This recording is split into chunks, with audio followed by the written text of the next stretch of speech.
Muy buenos días, muchas gracias por venir. Sé que la competencia era dura, que estaba también Juanlu mientras tanto. Bueno, quizás no debía decir eso.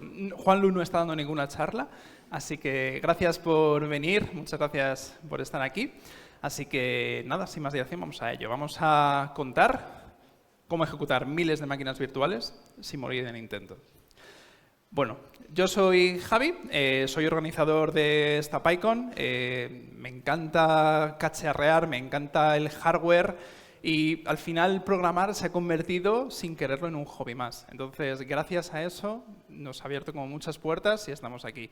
Y Linux para siempre. Y yo soy Miguel, llevo un tiempecito programando, he trabajado con unos cuantos lenguajes y soy evangelista de Rust. Ahora va a haber una charla de algo de IoT y ciberseguridad y ese tiene cosas de Rust, así que id a verla, está guay. Y vamos a hablar de... Bueno, el outline de lo que vamos a hablar es primero... Vale. Primero vamos a ver algún caso de uso, cómo funciona, cómo se crea un plugin y después en la práctica, para qué hemos usado Orca, ejemplos sencillitos para estimular un poco la imaginación. Y luego un sistema de extensiones para Orca que llamamos Pluggables y, por último, conclusiones. Muy bien. Vale, vamos a exponer, porque ya la presentación está un poco pulida y hay veces que la idea no se queda del todo clara. Entonces vamos a poner un caso que yo creo que puede ser muy interesante para tener una perspectiva de para qué se puede utilizar esta herramienta. Entonces, tenemos una TPU. Una TPU es un Tensor Processing Unit que sirve principalmente para cosas de Machine Learning. Si habéis utilizado Google Colab, por ejemplo, pues en Google Colab puedes utilizar una TPU de forma gratuita. Es un recurso, por cierto, la TPU es el bicho ese de ahí. Es un recurso que interesa estar usándolo la mayor parte del tiempo posible porque es caro, entonces tienes que maximizar su uso.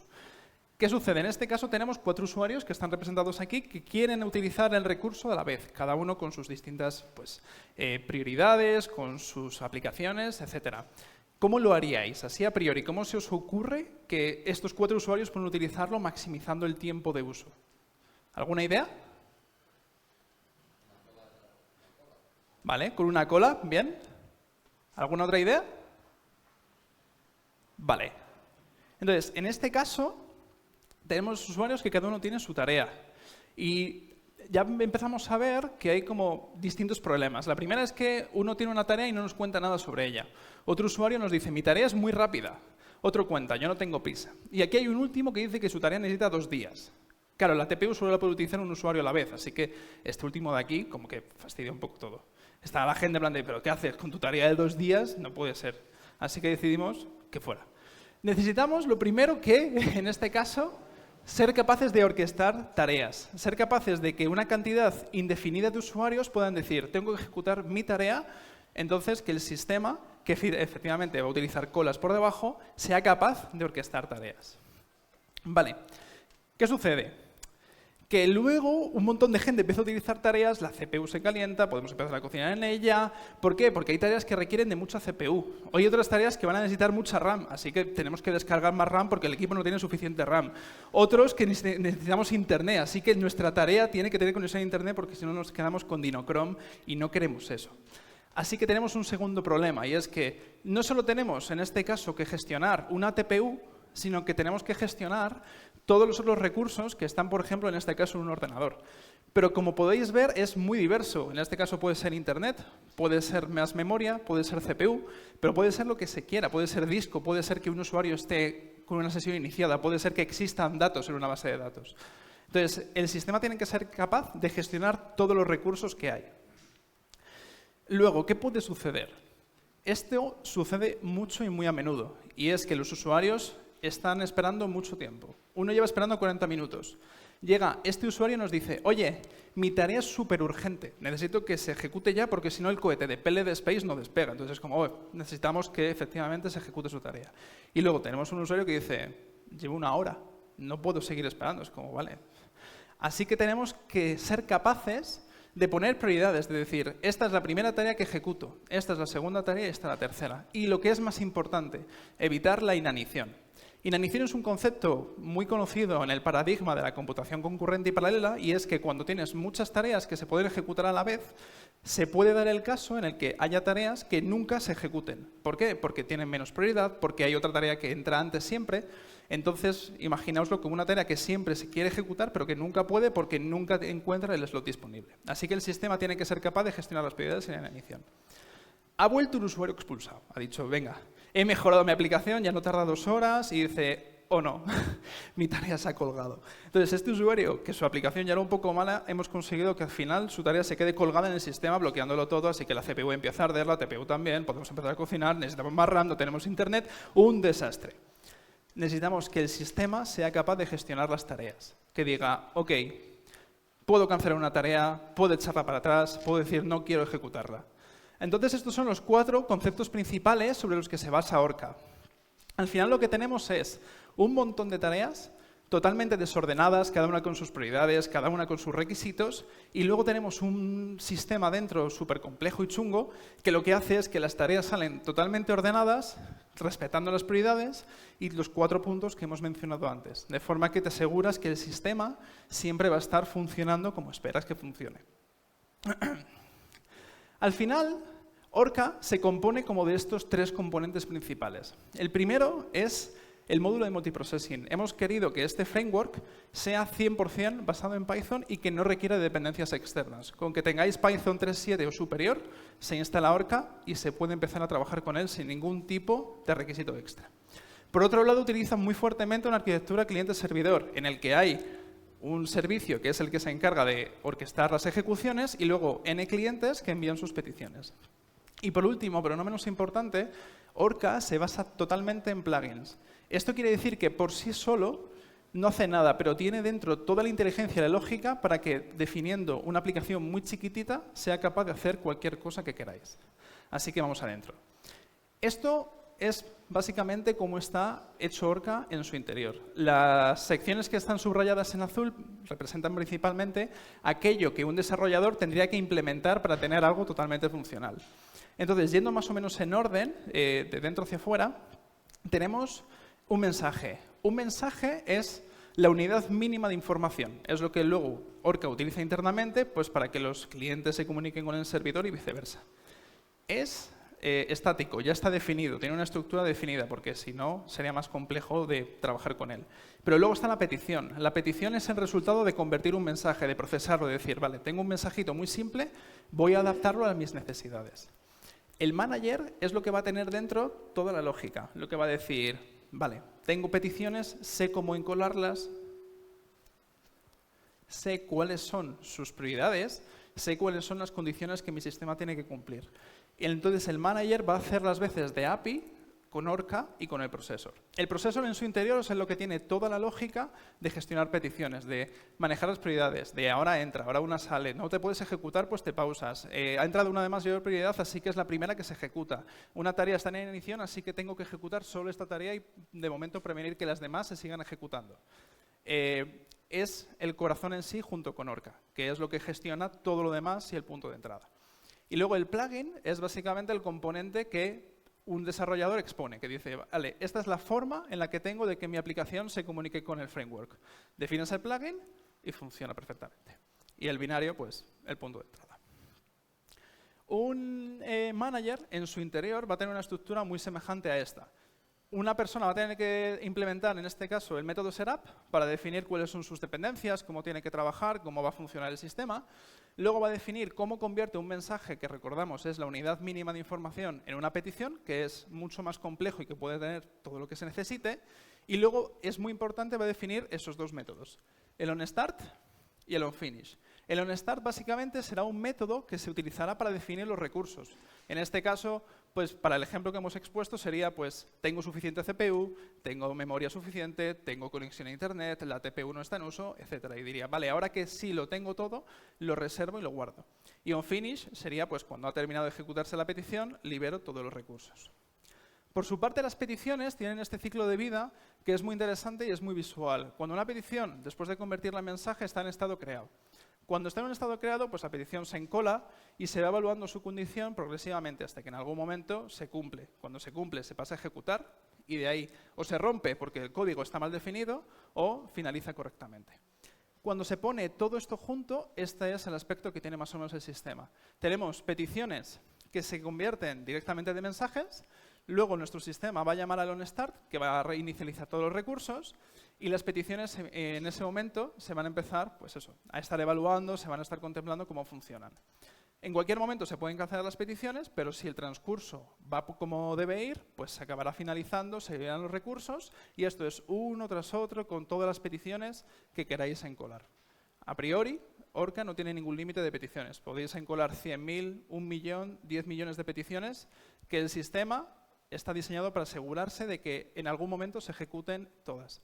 Y además intentando maximizar el paralelismo, que todas las peticiones que se pueden ejecutar en paralelo se ejecuten en paralelo. Así que ahora que hemos visto como el esqueleto de cómo es el orquestador, vamos a ir un poquito a código. Vamos a ver cómo sería una implementación de un plugin súper básico, muy simple. En este caso es un plugin Hello World, en el que tenemos el servidor y N clientes. Y cada cliente le dice, vale, cuando yo te mande la petición, me vas a mostrar por pantalla Hello World durante X tiempo y N repeticiones. Es súper básico y súper sencillo, pero para que veáis que implementar un plugin es relativamente sencillo. Lo primero es definir nuestra petición. Para la petición utilizamos data classes porque hemos dicho que todo tiene que ser nativo de Python, así que no podemos utilizar ninguna dependencia. Y además exponen una API muy sencilla y fácil de gestionar.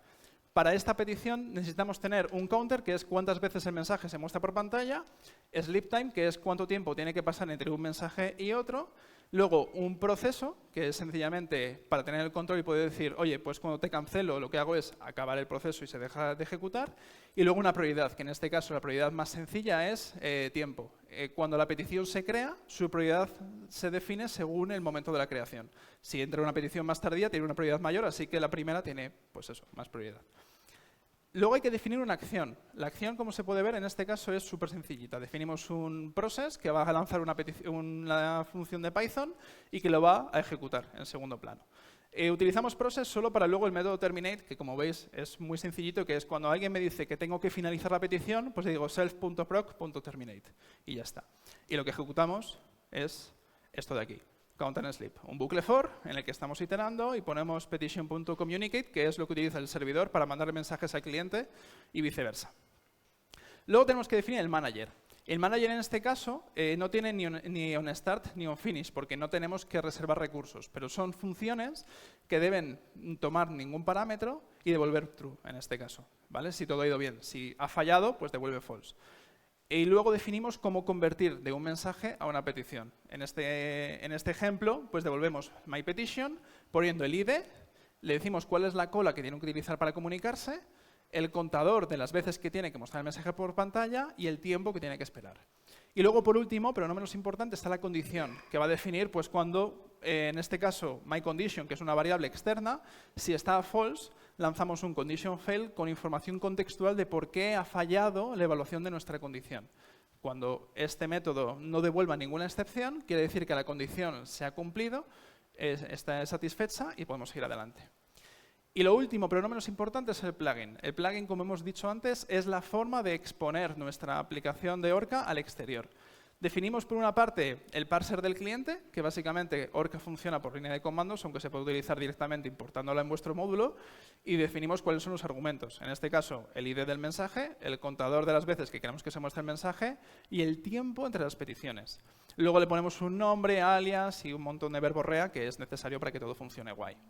Y por último, ya acabamos con el mensaje que va a tener el cliente. Decimos, vale, mi cliente va a tener un mensaje con esta estructura. Este mensaje automáticamente luego va a ser utilizado por el resto de componentes de Orca para ir generando la información, ir comunicándolo e ir mandándolo pues, del servidor al cliente. Y este método de aquí, el client handle, pues es básicamente qué hacer cuando me llega un mensaje por la cola. Es una tontería muy sencillita, como que mientras me lleguen mensajitos por la cola, lo muestro por pantalla, y si recibo un known o un entero, pues entonces termino, porque eso quiere decir que es un código de salida. Y boilerplate, hay que decir qué versión es la del plugin. Y ya está. Esto es absolutamente todo lo que hace falta para tener un plugin súper básico de Orca. Ahora, mi compañero Miguel os va a explicar un ejemplo un poquito más real, que no sea un Hello World. Vale, sí, pues ¿qué pinta tiene Orca en la práctica? Porque ese Hello World está bien, pero no hace nada particularmente útil. Entonces, quiero contaros un poco de para qué hicimos Orca y qué casos de uso pretendía resolver. Y era, en nuestra otra compañía trabajábamos haciendo cosas de routers, entonces para nuestro entorno de test teníamos dos, uno en hardware y otro virtualizado. El virtualizado, como podéis ver, hacía redes bastante complicadas y se ejecutaban estos tests por cada commit y había varios al día. Entonces, en cada día a lo mejor ejecutábamos 2000 máquinas virtuales y nuestra infraestructura estaba echando un poco de fuego. Entonces había que organizarlo un poco y asegurarse de que no hacíamos demasiadas máquinas virtuales y nos quedamos sin RAM, porque no se puede descargar, eso no funciona muy bien. Y entonces, ese es el primer caso. El segundo era uno que teníamos unos chismes de hardware y usábamos un framework, Robo Framework, me gusta mucho, está gracioso. Y teníamos una cantidad limitada de dispositivos y un montonazo de tests que teníamos que ejecutar en ellos y había que tener alguna forma de reservarlos para que otro test no empezase a pisar lo que queríamos. Y luego también algunos chismes podían ser usados como cliente de Wi-Fi para algunos tests y otros eran el servidor de Wi-Fi y entonces tenías que poder cambiar el rol de los dispositivos. Entonces, quiero enseñaros unos ejemplos un poco más complicados, no tan complicados como esos casos de uso que usábamos. Entonces, el primero es uno con el manejo de peticiones y el life cycle de las peticiones. Voy a enseñaros una cosa con Docker, en plan cómo se ejecutarían comandos con Docker. El segundo es el manejo de recursos. Va a ser una versión bastante sencillita, pero que se puede extender o hacer variaciones sobre ello, según las necesidades de vuestro proyecto. Y luego el sistema de extensiones que mencionaba antes, que se llaman pluggables, que eso ya hablaré después. Entonces, todos estos ejemplos están aquí, en el repositorio de Orca, bajo el directorio de samples. Y entonces, el primer ejemplo, para aquellos que no estén familiarizados con Docker, es un sistema de crear entornos donde puedes ejecutar comandos de forma aislada y sin que interactúen varias ejecuciones entre sí, y está bastante bien. Para crear uno de estos entornos, pues lo creas, luego ejecutas el comando y por último tienes que limpiarlo. Esto se parece bastante a el esquemita que teníamos de cómo se ejecutan las peticiones en Orca. En Orca tienes el onStart del manager, la acción de la petición y el onFinish del manager. Entonces, sencillamente es mapear el uno al otro. Entonces, la pinta que tiene esto es, en el manager le decimos a la petición, crea el contenedor de Docker, y en el onFinish decimos, cárgate el contenedor. Y en la petición, todo un poco más de miedo, pero no es mucho, simplemente es usando la librería de Python de Docker, crea el contenedor, empieza el comando, va enviándole los resultados, lo que va sacando por pantalla el contenedor al cliente y luego en un terminate se carga el contenedor. Vale. Siguiente ejemplo, los recursos.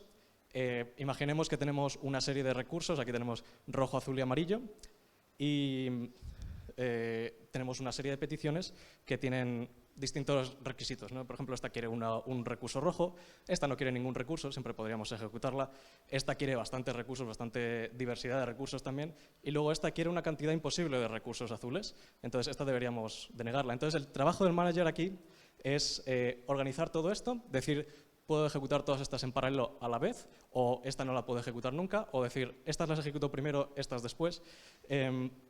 Y la pinta que tiene eso en código esta es la definición de cómo se manejarían recursos en este ejemplillo. Aquí estoy representando los recursos como un diccionario que la clave es el nombre del recurso y el valor es un número de cuánto de eso tenemos, que podría ser RAM, cores de CPU o dispositivos físicos. El check resources simplemente tiene una excepción de estas de condition failed cuando no tenemos suficiente de los recursos que nos piden. El reserve resources resta la cantidad de recursos que tenemos y el release suma. Y luego la parte del manager, simplemente el convert to petition, primero hay que comprobar que tenemos suficientes recursos en total para ejecutar esta petición. En el condition es comprobar que tenemos suficientes recursos para ejecutarlos. El onStart reserva y el onFinish los libera y ya está. Y lo importante aquí es que Orca tiene se hace toda la parte de sincronización, no hay ningún lock aquí ni nada, a pesar de que hay mucha paralelización. Y eso es porque el onStart, el condition y el onFinish están todos dentro de una misma región crítica. Es decir, que si yo reservo recursos y luego los libero en el onFinish, no va a haber ningún conflicto de, este ha ocurrido primero, este después. Y luego también el condition y el onStart se hacen uno después del otro, es decir, que no puede haber una petición en medio que coja los recursos que necesitamos para otra petición. Y por último, quiero hablar de los pluggables, que es una forma de reutilizar lógica genérica. Yo lo llamo plugins para los plugins. Y aquí tenéis todos los... bueno, tenemos un par que están bastante chulos. Quiero enseñaros el más visual, el más guay, que lo hice yo también, que es el Orca Timeline, que aquí veis, esto es una semana de ejecuciones en los dispositivos físicos. Cada uno de los dispositivos es un color distinto y veis que hay unas cajitas rayadas, esos son el tiempo que estaba esperando. Eso es bastante útil porque a veces tienes un test que dice, estoy esperando a algo y no sabes por qué está esperando. Aquí te dice, estoy esperando a un cliente de Wi-Fi, estoy esperando a que haya un dispositivo libre. Entonces, la implementación de esto, Orca lo pone muy fácil, simplemente es decirle en el setup, añade este pluggable, en este caso es el timeline y el backend es simplemente los colorines y tal, eso es un diccionario que se le pasa al timeline y por ahora solo está el backend de Matplotlib, que son, si lo habéis usado, lo reconoceréis. Y luego en el condition failed le decimos los colores que queremos que tenga la cajita de ese fallo, de ese estoy esperando no sé qué. Y luego en la petición le decimos qué colores queremos que tenga. Esto podría cambiar en una petición, a lo mejor si decís, es un dispositivo, pues ese dispositivo va a ser rojo o azul o lo que sea. Aquí está hardcodeado, pero se podría cambiar perfectamente. Y el cómo funciona esto es, tenemos estas tres cajitas y en principio Orca le pregunta al manager, ¿puedo ejecutar esta condición? También se lo pregunta al pluggable, pero el pluggable siempre dice que sí, porque no hace nada. Y entonces el manager le dice sí o no. Y según lo que le diga, Orca le dice al pluggable, estoy empezando una petición, o me ha dicho que no. Y si le dice que no, pues se vuelve a evaluar la condición y tal. Y el pluggable lo loguea todo. Se lo va guardando y después, cuando acaba la petición, el pluggable se lo vuelve a guardar. Y después, Orca le puede pedir, ¿puedes hacerme la imagen esa del timeline, que está muy chula? Y entonces, ejecutando este comando, te genera esto. Entonces, como conclusión, quería un poco resumir lo que muestran estos ejemplos. Lo primero, que Orca es muy flexible. Se puede usar para hacer contenedores de Docker, para las máquinas virtuales usamos Vagrant, puede ser un comando o una función de Python. Simplifica mucho la concurrencia. Todas las partes muy, no muy cómodas de esto, porque hay muchísimos bugs de, es que he reservado recursos o no sé qué, te lo quitas de en medio. Simplemente lo hace Orca y no te tienes que preocupar. Y por último, es muy extensible. Este mecanismo de los pluggables habéis visto que es facilísimo de usar y añade funcionalidad bastante chula. Y eso es todo para nosotros. Aquí tenéis la organización de GitHub, donde tenemos todos los repositorios y hay nuestros links y todo eso. Muchas gracias.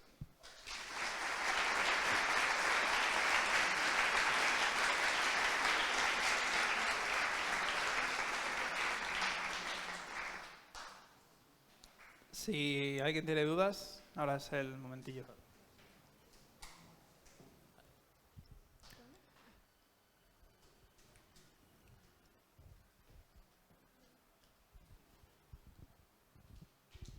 Hola, muchas gracias por la charla. Te voy a preguntar a ver si en este caso de uso se puede usar Orca. Tienes un OpenOffice como servicio y 100 scripts que son clientes y hacen uso de OpenOffice, pero solo uno puede estar ejecutándose. ¿Orca aquí se puede usar? Sí, podría encajar perfectamente, porque en este caso podrías plantear una condición como hay alguien que está ejecutando un script. Si el valor es verdadero, entonces pues bloqueas la ejecución. Dices, vale, pues la condición ha fallado. Dices, no puedes ejecutarte porque ya hay un usuario. Y luego además puedes meterle las prioridades. De manera que, imagínate, hay usuarios que por un casual tienen que ejecutar los scripts mucho antes. Pues la prioridad es un valor numérico. El valor más pequeño es menos infinito. Entonces, jugando con esos valores, la cola se reordena y se ejecutaría la petición cuando se quisiera. ¿Y el servicio hay que levantarlo? ¿O cuando los clientes llaman al servicio se levanta solo? No, en este caso hace falta, hay un comando. Orca tiene como dos funcionalidades. Tiene Orca Serve, que es para ejecutar el servicio en primer plano, y Orca Run, que es para ejecutar un cliente. Entonces, el Orca Serve tiene que estar siempre funcionando, porque esto por debajo utiliza Unix sockets, de forma que tiene que estar el socket abierto y disponible. No hay ahora mismo como ningún trigger que si recibe mensajitos levanta la instancia. Perfecto, muy bien. Gracias.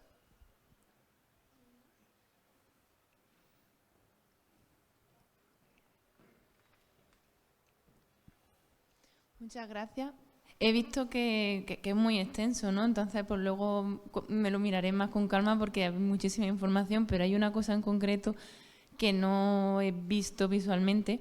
Decís que cuando falla no sé, una tasa, un recurso, no sé cómo decirlo, te dice por qué ha fallado, ¿no?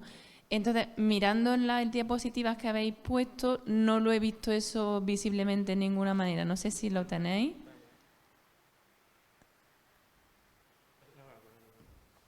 No, ese es. No, digo este. Ahí a la derecha. Toma, espera. ¿Se me oye? Vale. Ahí a la derecha pone, bueno, estos son los nombres de los dispositivos en los que se están ejecutando, y luego ahí veis a la derecha waiting for CPU, porque la CPU estaba saturadísima, o waiting for RAM, waiting for este dispositivo, waiting for Wi-Fi client, tal. Eso es las cajitas a las que me refiero. En el log puedes ver, estoy intentando ejecutar esto, pero ha fallado, no sé qué. Pero esto es más visual, claro. ¿Y esto lo tenéis siempre o hay que configurarlo con el plugin este que...? Eso es el... sí, eso es con el plugable este, que es para añadir esa funcionalidad, porque la idea de los pluggables es que hay funcionalidad que tiene sentido que tenga un plugin de Orca y que suelen tener, por ejemplo, esto probablemente lo quieras en prácticamente todos, pero que no tiene sentido dentro del framework de Orca, porque no tiene nada que ver con paralelización o concurrencia ni nada, simplemente es como una extensión. Y de ahí, esa es la idea de este sistemilla. Entonces, Sí. entonces la razón, Orca la probé, simplemente que como no tenemos el plugin, pues no se recoge. O sea, que hay cosas que Orca provee, ya sea esto o cualquier otra cosa, que no es necesario, pero que se pueden recoger. Exacto. ¿Vamos? Sí, si lo quieres lo puedes implementar, si no lo quieres no hace falta. También una cosa que creo que tu duda puede ir por allí, si te fijas en el condition, lo primero que aparece es el track, reason y luego hay un diccionario. El primero es qué es lo que ha fallado. En plan, en este caso la condición tiene este formato porque luego el timeline lo utiliza así por debajo. Pero el primero puede ser, por ejemplo, pues ha fallado RAM, ha fallado un usuario no existe, ha fallado no tengo conexión a internet. Después, el segundo campo es como una explicación más extensa de, oye, o es una excepción, pues ahí iría la excepción. Y lo último es un diccionario en el que metes entorno. Aquí, justo para este ejemplo, el diccionario son pues como configuraciones para Matplotlib, pero puede ser cualquier cosa. Puede ser cuál es el estado actual del sistema. Puede ser un dump de lo que está en mi clase. Puede ser un dump de los recursos que tengo. Y con eso luego el pluggable, lo que tú haces es definir qué hacer con esta información. Tú sabes que van a estar los tres campos y decides qué haces con ellos, decides qué buscas. Entonces, lo bueno que tienes es que es un formato totalmente personalizable. Que tú dices, pues mis condiciones cuando fallan van a tener en el primer campo esto, en el segundo esto y siempre van a tener este diccionario. Y con eso vas jugando.